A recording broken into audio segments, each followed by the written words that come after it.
देखिए दोस्तों, ये फ्यूज बॉल है। इसको हम कैसे बनाएंगे आप भी बनाना सीख जाएंगे। देखिए दोस्तों, पहले हमको एक सोल्डिंग मशीन लेना होगा, और दूसरा नंबर ये पेस्ट, और तीसरा नंबर इसको रंगा बोलते हैं। चलिए हम अब बनाने आपको बनाकर दिखाएंगे कैसे जल रहा है। देखिए दोस्तों, हमारा ये एलईडी बॉल है जो नहीं जल रहा है, इसको हम जला कर दिखाएंगे।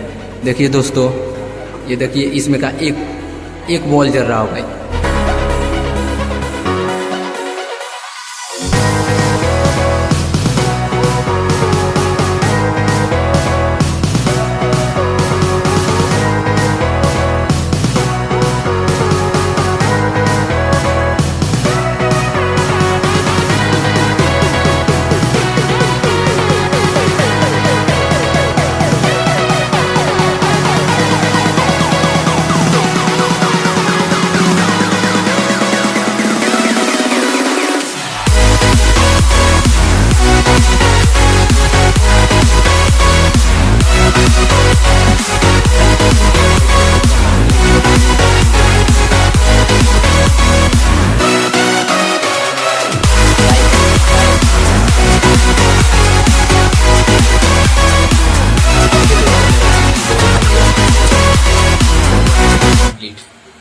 प्लीज चैनल को लाइक एंड सब्सक्राइब करो।